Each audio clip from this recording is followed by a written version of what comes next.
Iran का इतना bitter response कि पूरा इजराइल इस टाइम थर-थर कांप रहा है। इजराइल पर इस तरीके का मिसाइल बैराज अटैक हुआ है, बैलिस्टिक मिसाइल से हमले हुए हैं और हाइपरसोनिक मिसाइल्स ने इजराइल के नेवातीम एयरबेस को पूरी तरीके से तबाह कर दिया है। इस तरीके की अपुष्ट खबरें आने लगी हैं और ये वो एयरबेस है कि जहां पर F-35 जैसे फाइटर जेट, जो कि दुनिया के सबसे ज्यादा एडवांस फाइटर जेट्स हैं, 5th जनरेशन फाइटर जेट हैं, बड़ी संख्या में वहां मौजूद थे और उनमें से बहुत सारे तबाह हो गए हैं। और इजराइल की एयरफोर्स इस टाइम एयर रिफ्यूलिंग के साथ एयर में मौजूद है अपनी जान बचाने के लिए। जिस तरीके से ईरान का अटैक आया है उसके बाद सुप्रीम लीडर अली खुमैनी साहब का एक ट्वीट आया है कि अल्लाह ने हमको ये जीत दिलाई है। और इस पूरे आप अगर मिडिल ईस्ट में जाएंगे तो जिस तरीके से पैलेस्टीन लोगों के साथ लोग खड़े हैं और लोगों ने खुशियां मनाई हैं, पूरे वेस्ट बैंक में आप जाएं, गाजा में जाएं, हिजबुल्लाह के आप लेबनान को देखें, इराक में हर जगह लोग सड़कों पर उतर आए हैं और ईरान के पक्ष में जिस तरीके से लोग खड़े हुए हैं वो पूरा एक नया मैसेज दे रहा है कि किस तरीके से ईरान ने पूरे डायनेमिक्स को चेंज कर दिया है। ईरान ने हमला करने से पहले रूस को इस खबर की पुष्टि कर दी थी कि वो इजराइल पर इतना बड़ा अटैक करने जा रहा है और ये दिखाता है केमिस्ट्री को, ये दिखाता है आपसी ट्रस्ट को, किस तरीके से ईरान और रशिया आपस में एक दूसरे के करीब आए हैं, उनके मिलिट्री स्ट्रेटेजिक रिलेशन इंप्रूव हुए हैं। और इस बात की पूरी संभावना है कि आज एयर डिफेंस सिस्टम जो S-400 है, दुनिया भर में मशहूर है, वो ईरान में मौजूद हो। और जब इजराइल काउंटर अटैक करने की जो बात कर रहा है उस टाइम इजराइल को उनका भी सामना करना पड़े, क्योंकि इजराइल ने कहा है कि वो बदला लेगा और ईरान के प्रेसिडेंट ने जवाब देते हुए कहा है कि पलटवार इससे भी ज्यादा खतरनाक होगा, बिल्कुल रेस्ट्रेंट नहीं किया जाएगा, क्रैशिंग रिप्लाई आएगा। और ये इजराइल के लिए बिल्कुल एक थ्रेटनिंग सिचुएशन सी क्रिएट हो गई है, क्योंकि इजराइल लगातार जिस तरीके से टॉप लीडरशिप को किल कर रहा था, ईरान के कई टॉप लीडर्स को उसने किल किया, ईरान के ही अंदर उसने इस्माइल हानिया को जो है जिस तरीके से किलिंग करी, असैसिनेशन किया। उससे पहले सुलेमान कासमी साहब जो वहां के कुछ फोर्स के प्रमुख थे उनका असैसिनेशन हुआ। फिर अगर आप देखें हिजबुल्लाह के हसन नसरुल्लाह को अभी कुछ ही दिनों पहले जिस तरीके से असैसिनेट किया गया, वो उनको बंकर बस्टर बम्स के जरिए जिस तरीके से मारा गया। आप वो सारी चीजों को अगर देखें तो उसके बाद आप इस नतीजे पर पहुंच सकते हैं कि ईरान के सामने कोई ऑप्शन नहीं बचा था कि वो रिवेंज इजराइल से ले। और इजराइल के साथ जिस तरीके का अटैक किया है, हालांकि अमेरिका ने 5 घंटे पहले ही, आज 1 अक्टूबर के दिन अगर देखा जाए तो उन्होंने पहले ही खबर कर दी थी कि इस तरीके की मिसाइल्स के अटैक इजराइल के ऊपर हो सकते हैं और ठीक 5 घंटे बाद इस तरीके के मिसाइल अटैक हुए। हालांकि इसकी सूचना और सारा अरेंजमेंट इजराइल को करते हुए लगभग 1 घंटे का समय मिला और उसके बावजूद उनका आयरन डोम, उनका एरो मिसाइल सिस्टम, उनका डेविड स्लिंग मिसाइल सिस्टम सारी के सारे बेकार हो गए। और 400 से ज्यादा मिसाइलें जो बैलिस्टिक मिसाइलें थी, उससे पहले हिजबुल्लाह की तरफ से बैलिस्टिक मिसाइल्स और रॉकेट के हमले हुए थे, उन सब ने इजराइल की जो सिक्योरिटी सिस्टम था, जो 3 लेयर्ड सिक्योरिटी सिस्टम जिसके बारे में बहुत ज्यादा बात की जाती है, उसको पेनिट्रेट करके रख दिया और इजराइल की सिक्योरिटी को आईना दिखा दिया कि इजराइल अब अभेद नहीं है, इजराइल को पेनिट्रेट किया जा सकता है, इजराइल का जो डिफेंस सिस्टम है वो फुल प्रूफ नहीं है। और अब इजराइल के लिए इस तरीके का कोई भी हमला करना, क्योंकि जिस तरीके की हाइपरसोनिक मिसाइल के जरिए से नेवातीम एयरबेस को पूरी तरीके से तबाह किया गया है और इजराइल के बड़े बड़े जो मिलिट्री एस्टेब्लिशमेंट हैं जिस पर हमले हुए हैं, क्योंकि सिविलियन एरिया को टारगेट नहीं किया है। ईरान ने ऐसा दावा किया है कि उसने सारे इजराइल के जो मिलिट्री एस्टेब्लिशमेंट थे, जो मिलिट्री उनके बेसेस थे, वहां पर हमला किया है। एयर बेसेस को उन्होंने खास करके टारगेट किया है, क्योंकि जिस तरीके से इजराइल की एयर सुपेरियरिटी है उस पॉइंट ऑफ व्यू को ध्यान में रखते हुए उन्होंने उनके एयर बेसेस को टारगेट किया, ताकि जो इजराइल की कैपेबिलिटी है एयर स्ट्राइक करने की, काउंटर अटैक करने की, एयर स्ट्राइक के फॉर्म में, उसको ज्यादा से ज्यादा श्रिंक किया जा सके, उसको ज्यादा से ज्यादा कमजोर किया जा सके। और उसमें ईरान काफी हद तक कामयाब होता दिखाई पड़ रहा है। हालांकि एक सवाल इसमें और भी गहरा छुपा हुआ है, रेड सी में और मेडिटेरियन सी में अमेरिकन जो उनके कैरियर्स हैं वहां मौजूद हैं, विमान वाहक युद्धपोत मौजूद हैं, डिस्ट्रॉयर मौजूद हैं, हालांकि इसके बाद वो क्यों नहीं रोक पाए इतने बड़े मिसाइल अटैक को, ये लाख टके का सवाल है। क्या अमेरिका भी अक्षम है? क्या अमेरिका की कैपेबिलिटीज भी नहीं है? या ये एक ईरान की तरफ से एक हाइपरबोल है? ईरान जो दावा कर रहा है उसकी एक्यूरेसी उतनी ज्यादा नहीं है। लेकिन एक बात बहुत स्पष्ट है, एक बात बहुत क्लियर है कि नेवातीम एयरबेस और वहां पर मौजूद F-35 जो फाइटर जेट हैं, जो दुनिया के सबसे ज्यादा एडवांस फाइटर जेट हैं, उनको बड़ा नुकसान पहुंचा है। इस बात से आप इंकार नहीं कर सकते हैं। ये बात इजराइल ने भी मानी है और और इसराइल ने खुद एडमिट किया है कि वो इसका जवाब देगा।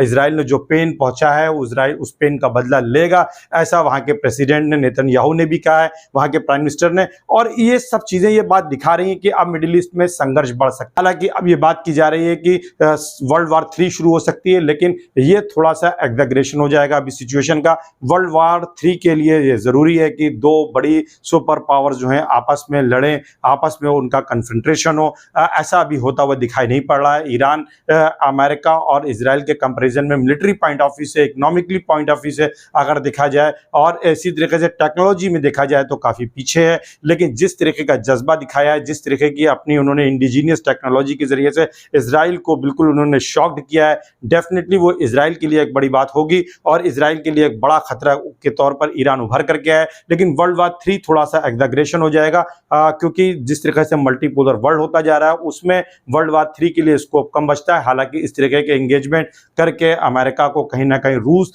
ईरान की मदद करके उलझाना चाहेगा, क्योंकि जिस तरीके से यूक्रेन में रूस के खिलाफ अमेरिका और वेस्ट मदद कर रहे हैं यूक्रेन की, ठीक उसी तरीके की मदद अब ईरान की जो है रूस और चीन करेंगे और अमेरिका इसमें उलझता जाएगा। लेकिन अमेरिका क्या डायरेक्टली इस लड़ाई में इन्वॉल्व होगा, ये बड़ा सवाल है। जिस तरीके से इराक से वो निकल करके गए हैं, अफगानिस्तान से वो निकल कर गए हैं, क्या एक बार फिर वो गल्फ में अपने को फंसाना चाहेंगे? ये भी सोचने वाली बात है और ये आने वाला टाइम ही डिसाइड करेगा कि क्या अमेरिका वाकई में इन्वॉल्व होगा या अमेरिका मिलिट्रीली जो है सपोर्ट करेगा, असिस्टेंस देगा और जो वहां पर उनका मिलिट्री स्टैब्लिशमेंट है, जो अलग अलग बेसिस अलग अलग कंट्रीज में बने हुए हैं, उसकी बुनियाद पर वो इजराइल को मदद करेंगे और टेक्नोलॉजिकल सपोर्ट करते रहेंगे, उनको वेपन्स की सप्लाई होती रहेगी और फ्रंट पे इजराइल को ही रहना होगा। और क्या इजराइल इसके लिए तैयार है? क्या इजराइल एक ग्राउंड इन्वेजन लेबनान में कर पाएगा और क्या इस तरीके की जो वहां कैजुअलिटीज होने की संभावनाएं, क्या उसको वो बेयर करने की क्षमता रखता है? हालांकि ईरान में और इजराइल के बॉर्डर आपस में नहीं मिलता है, उनमें 2000 किलोमीटर के बीच की डिस्टेंस है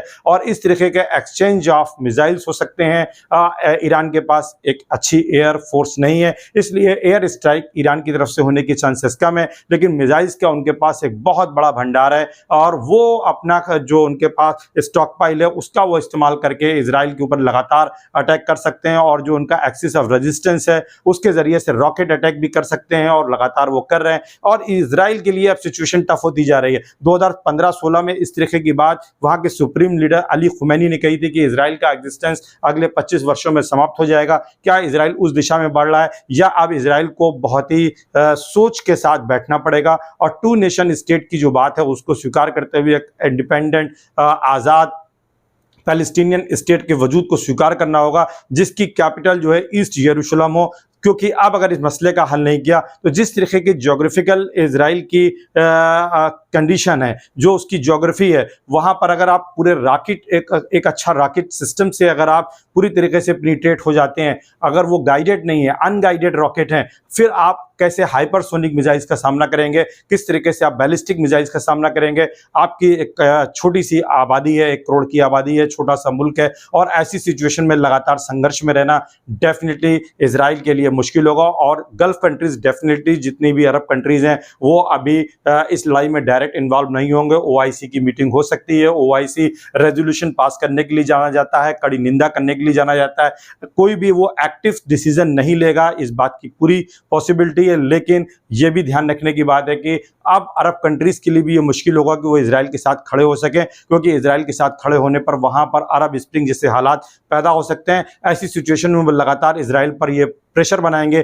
कि आप 2 नेशन स्टेट की जो बात है उसको स्वीकार करें, एक इंडिपेंडेंट पैलेस्टीन स्टेट को आप रिकॉग्नाइज करें जिसकी कैपिटल जो है यरूशलेम हो और उसके बाद वो इजराइल के साथ अपने रिलेशन को इंप्रूव कर सकते हैं, स्ट्रेटजिकल रिलेशन को इंप्रूव कर सकते हैं अमेरिका के साथ और फिर ईरान को काउंटर करने के लिए या ईरान के बढ़ते हुए इन्फ्लुएंस को वो काउंटर करने की कोशिश कर सकते हैं। क्योंकि जिस तरीके का रिफ्ट ईरान में और सऊदी अरब में एक लीडरशिप कर रहा है, दोनों ही कंट्री जो है इस्लामिक वर्ल्ड का लीडर बनना चाहते हैं। शिया कंट्रीज के लिए ईरान एक लीडर कंट्री है, इसी तरीके से सुन्नी कंट्रीज में एक टर्की और साथ ही साथ सऊदी अरब के बीच में एक राइवलरी चल रही है। हालांकि अभी सऊदी अरब को ही इस्लामिक वर्ल्ड का लीडर माना जाता रहा है। तो ऐसी सिचुएशन में अगर हम देखें तो कुल मिलाकर के जो पूरे हालात हैं उन हालात में अब gulf countries, Arab countries, OIC, Arab league सभी के लिए एक बड़ी सिचुएशन आने जा रही है कि वो किधर जाके खड़े होंगे। अगर वो इजराइल के साथ जाके खड़े होते हैं तो डेफिनेटली वहां पर अपराइजिंग हो सकती है, जिस तरीके की अरब स्प्रिंग वहां पर 2010-11 में हुई थी।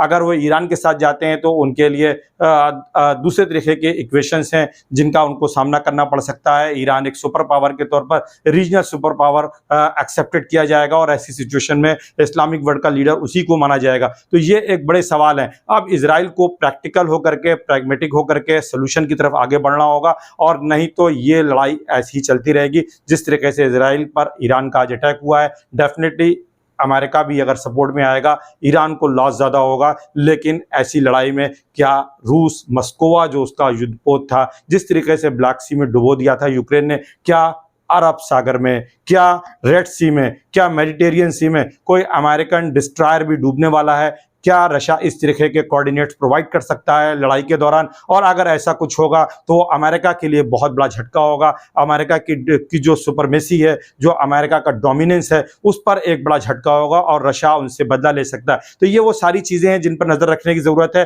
हालांकि जिस तरीके का नेवेतिम एयरबेस पर हमला हुआ है, डेफिनेटली वो बहुत बड़ा झटका इजराइल के लिए है। कैसा लगा मेरा एनालिसिस? हम इस पर लगातार आपके लिए अपडेट लेकर के आएंगे, जिस तरीके का डेवलपमेंट भी होगा। क्या आप कमेंट ज़रूर करिएगा हमारे इस पूरे एनालिसिस के ऊपर कि क्या सिचुएशन हो सकती है।